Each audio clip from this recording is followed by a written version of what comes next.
Bonjour à tous, donc je me présente, je m'appelle Juliette et je suis la créatrice du concept Yoga Move qui reprend une partie donc, de techniques dansées et des postures de yoga, le tout mélangé avec la fluidité et voilà, le côté un petit peu mouvementé qu'on peut retrouver dans la danse pour faire un yoga vraiment actif et dynamique. Alors du coup on va commencer avec un premier cours donc, de basique. En fait je vais vous proposer quelques postures de yoga qu'on va voir en statique, là on va pas les faire bouger, c'est vraiment pour poser les bases. Donc si vous voulez commencer le yoga ou si vous voulez commencer à initier, à ramener le yoga dans votre pratique de la danse, du coup au moins les bases seront posées. Donc à tout de suite pour ce premier cours de basique.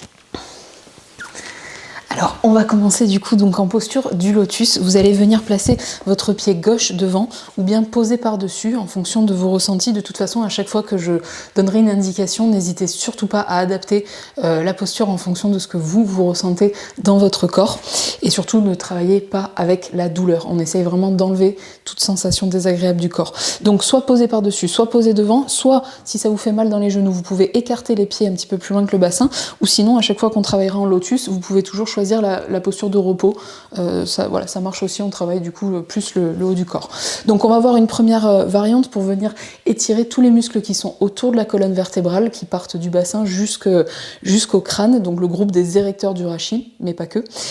Donc pied gauche devant, on vient grandir son dos au maximum, vous mettez de l'espace entre les côtes et le bassin, vous essayez de rentrer légèrement votre sternum, donc l'os du sternum ici, et ouvrir l'espace entre les deux omoplates, et le menton va rester toujours vers la poitrine. Alors attention à ne pas écraser la gorge ni à monter le menton du coup trop haut. On essaie d'avoir un juste alignement pour la colonne cervicale et pouvoir être en permanence en train de l'étirer comme si on avait un fil imaginaire là qui nous tirait vers le haut. On va venir placer du coup sa main droite sur le genou gauche et l'autre main entre les deux fesses. Le bras gauche va venir se tendre, faire comme un tuteur pour le dos et on va agrandir au maximum, donc comme si on était attrapé ici là par la queue de cheval et tranquillement aller chercher à chaque expiration le regard du coup au-dessus de l'épaule gauche. On inspire, on agrandit, on met de l'air dans la colonne vertébrale. On expire, on va chercher un petit peu plus loin et on essaye de se détendre au niveau du haut du corps pour lui permettre cette torsion. Donc imaginez les muscles du coup qui sont autour de la colonne vertébrale qu'on vient torsader comme un torchon qu'on essore. Donc on inspire, on s'agrandit. On cherche l'éloignement du crâne par rapport au bassin. On expire, on va chercher un petit peu plus loin vers l'arrière. Ok, et on ramène dans l'axe et du coup on fait la même chose de l'autre côté. Donc pied droit devant ou posé par-dessus, ou souvenez-vous des options que j'ai données juste avant. La main gauche posée sur le genou droit et la main droite entre les deux fesses, le bras tendu. On agrandit tout de suite notre colonne vertébrale, on fait attention à l'orientation de notre menton et on va chercher le regard. Donc on vient plaquer vraiment les pupilles dans le coin des yeux pour aller chercher de plus en plus loin à chaque expiration. On laisse un petit peu de temps au corps pour qu'il se délie. On inspire, on agrandit. On expire et on va chercher plus loin. Si vous sentez que ça bloque, ne forcez pas. Laissez simplement un petit peu de temps et de respiration à votre corps pour qu'il obtempère. On inspire, on allonge dans la colonne. On expire, on va chercher un petit peu plus loin et on ramène dans notre axe. Ok, on va faire une autre variante du lotus, donc on vient placer le pied gauche de nouveau donc devant ou posé par-dessus et on va venir placer notre bras gauche en demi-couronne. Donc faites attention, la demi-couronne, on essaie de ne pas envoyer la main trop vers l'arrière, on essaie de garder le respect de la courbure au niveau dorsal et donc la main est légèrement plus au-dessus du front. On agrandit l'espace entre les côtes et le bassin, on rentre sa poitrine, on essaye d'ouvrir l'espace entre les deux omoplates et on vient arquer le coude. Faites attention à ne pas monter l'épaule dans l'oreille, on garde une juste distance entre son oreille et son coude. On inspire, on met de l'air dans la colonne vertébrale, on expire, on va chercher à pencher sur le côté, donc soit en gardant le bras droit tendu, soit en venant déposer le coude tranquillement. L'objectif étant de ne pas décoller les os ischions, donc les os des fesses du tapis. On inspire, on tire la main gauche loin de la fesse gauche, l'allongement se fait vraiment sur toute la chaîne latérale et sur chaque expiration on essaye de descendre un petit peu la main mais aussi d'ouvrir et de pousser les côtes vers le plafond au maximum. Vous pouvez avoir le regard vers le bas ou bien vers le haut ou faire des petits allers-retours pour vous déverrouiller un petit peu au niveau de la nuque. On inspire, donc on ouvre dans les côtes, on sent l'étirement au niveau des intercostaux, des dentelés ici et sur une expiration on voit si ça descend un petit peu plus et on relâche et on fait la même chose de l'autre côté. Donc pied droit devant ou posé par-dessus, cette fois-ci c'est le bras droit qui vient se placer en arche, on vient chercher donc l'allongement de la colonne avant d'aller chercher la flexion latérale et on y va tranquillement en respectant ces ressentis au niveau de la chaîne latérale. Vous pouvez sentir au niveau des obliques, au niveau des dentelés, des intercostaux que ça étire au maximum. J'inspire, je pousse les côtes vers le plafond, je tire la main loin de la fesse, j'expire, je vais chercher un petit peu plus loin dans mon arc de cercle et une dernière fois, j'inspire et je tire jusqu'au bout des ongles, j'expire et je ramène dans l'axe. Ok. On vient relâcher du coup et faire de nouveau donc le lotus avec pied gauche devant et cette fois-ci on va venir placer les deux bras au niveau des tempes. Donc on replace toujours son dos, le nombril légèrement en avant, la poitrine rentrée, les épaules basses et le menton connecté vers la poitrine. Ici les mains sont vers l'avant du front et non pas vers l'arrière. Les épaules toujours loin des oreilles pour laisser la nuque libérée. Sur l'inspiration je vais tirer le crâne loin du bassin, je vais créer vraiment un allongement dans la colonne comme si c'était un élastique. Sur une expiration je descends un petit peu plus le nombril vers les pieds. Mais attention, je ne plonge pas avec le haut du corps. J'inspire, je tire comme s'il y avait quelqu'un là qui me tirait les mains et les oreilles vers l'avant. Et sur l'expiration, je repose et je relâche. Là, je peux venir vraiment me relâcher. Je fais attention à ne pas décoller les fesses du sol. Je libère les tensions dans les hanches, dans le dos, dans les épaules, dans la nuque et je laisse faire le poids tranquillement, juste en reprenant conscience de mon souffle. J'inspire en gonflant le ventre, j'expire en laissant le nombril revenir vers la colonne vertébrale. Et à chaque expiration, je vois si je peux descendre un petit peu plus, peut-être que les mains peuvent avancer un petit peu plus vers l'avant.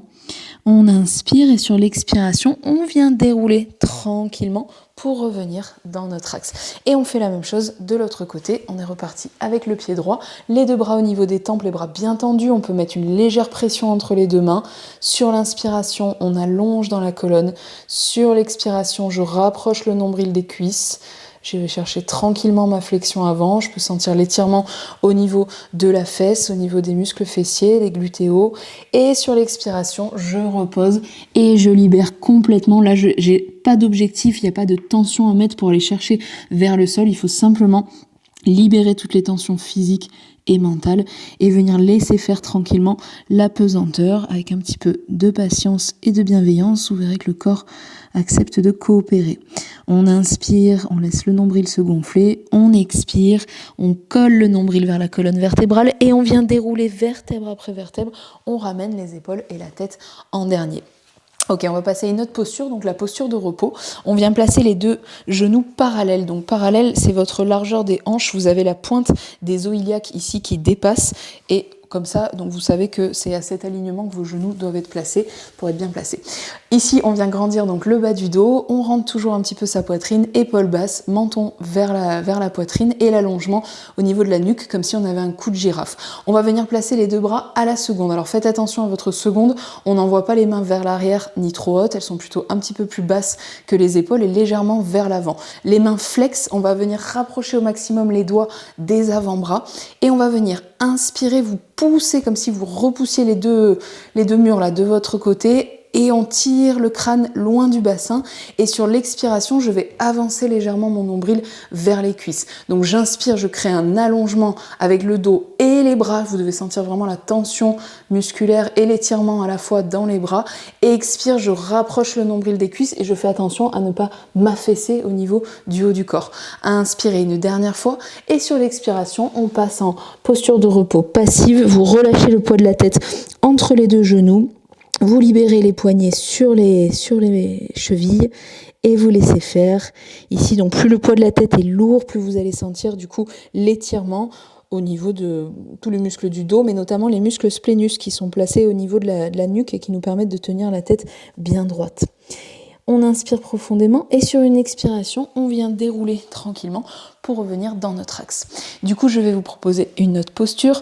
On va venir se placer en bébé heureux. Donc, on vient s'allonger dans le sol et on vient replier les genoux, essayer d'étaler au maximum les muscles du dos et venir enlacer les deux genoux avec vos avant-bras. Ici, à l'inspiration, donc je me détends, il n'y a rien à faire de particulier. Et sur chaque expiration, vous pouvez mettre une légère pression avec vos mains ou vos bras sur vos genoux pour essayer de rapprocher au maximum les genoux de votre poitrine. Donc j'inspire, je me détends, il ne se passe rien.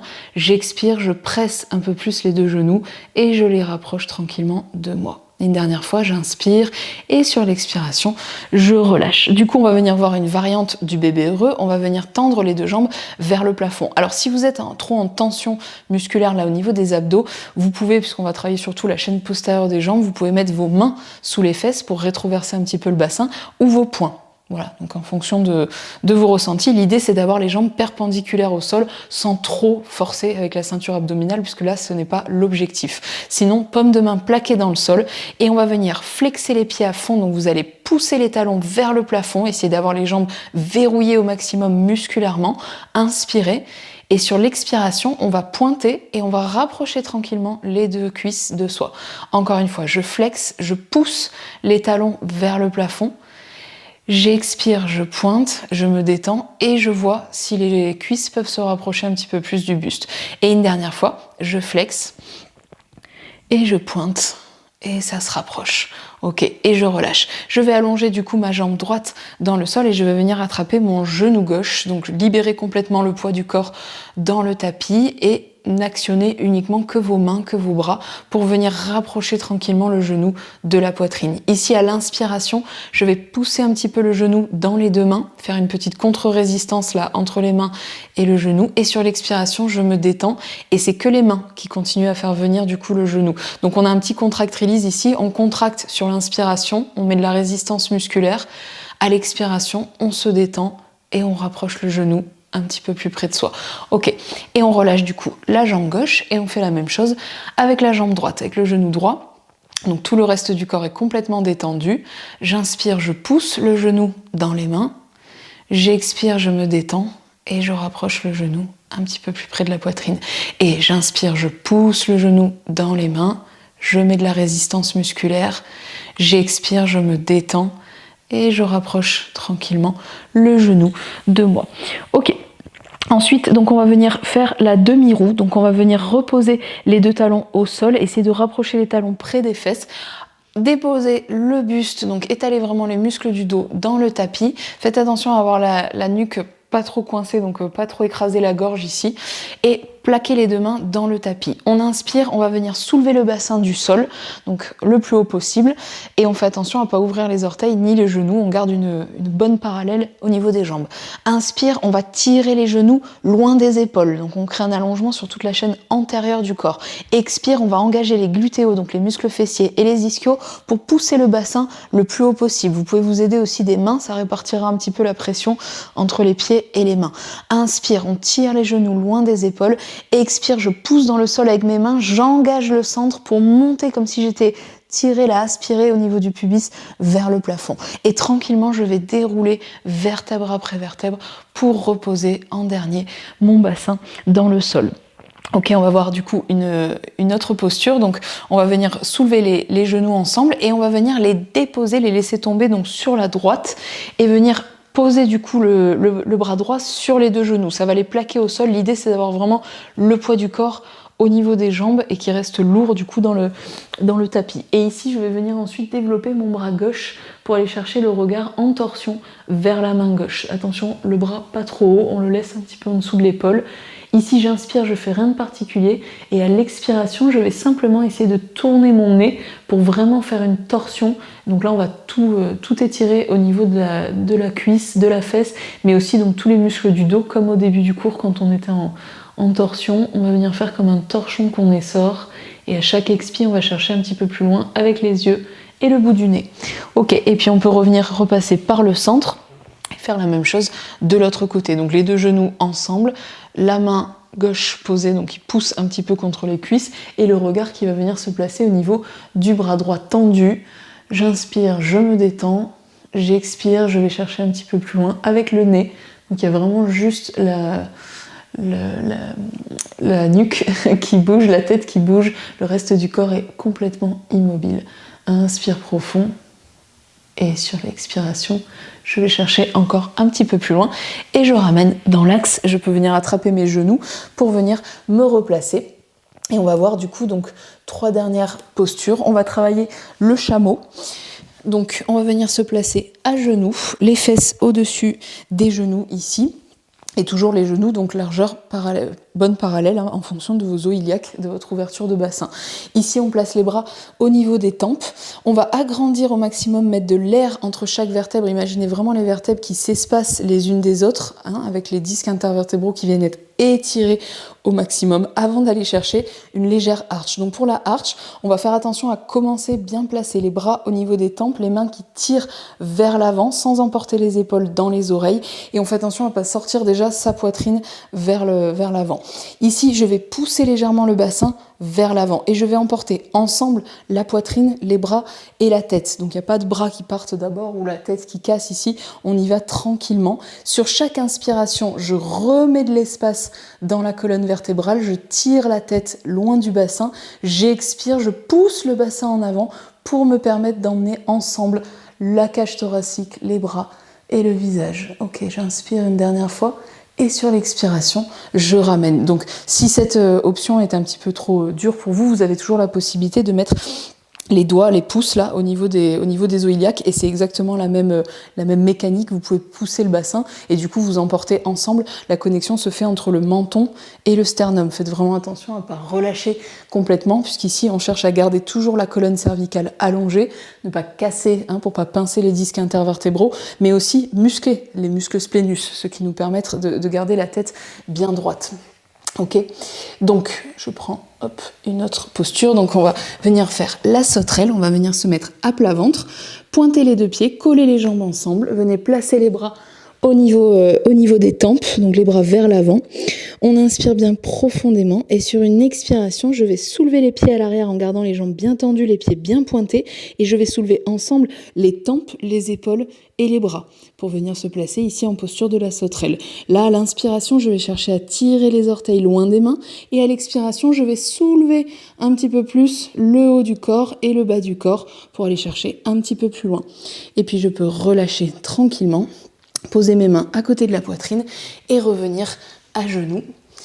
Et je vais regarder la dernière posture, donc la posture du poisson. On va finir avec ça. Donc on vient s'allonger une nouvelle fois dans le sol et on va venir placer déjà les options au niveau des bras. Donc soit vous gardez les bras le long du corps et vous venez soulever la cage thoracique comme si vous étiez aspiré là par la poitrine vers le plafond.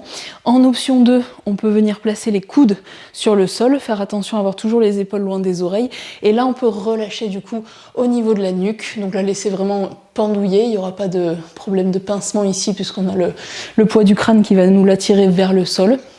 Et option 3, on peut venir déposer le sommet du crâne. Alors on fait attention toujours à pas casser dans la nuque, à garder un allongement au niveau de la colonne. Pressez les mains dans le sol. Donc option, vous choisissez pour le haut du corps. Et maintenant on va faire le bas du corps. Option 1, vous êtes les demi-pointes ou juste les orteils posés au sol. Et vous engagez bien la ceinture abdominale et le périnée bien verrouillé comme si vous aviez envie d'aller aux toilettes. Option 2, on vient soulever les deux bas de jambes comme si on les avait posés sur une petite table imaginaire. Et option 3, on vient tendre les jambes pour venir terminer le poisson. Et la dernière des dernières options, c'est de venir placer les deux bras l'un contre l'autre et de tirer les mains vers le plafond. On respire et on revient tranquillement en poussant les mains dans le sol. Et voilà pour ces premières postures du coup de basique. Voilà, alors j'espère que ce premier cours du coup vous a plu. Donc là l'objectif c'était de muscler et étirer du coup tous les muscles au niveau de la colonne vertébrale, mais aussi travailler un petit peu sur le bassin. Donc ces postures elles sont très bien pour commencer si vous faites un pré-échauffement, même avant le pré-échauffement par exemple en danse. Donc ça peut être une super idée. Et donc voilà, pour mobiliser tranquillement la colonne vertébrale sans la brusquer et avec bienveillance et avec douceur. Voilà, donc je vous remercie en tout cas pour votre écoute et puis je vous dis à très vite.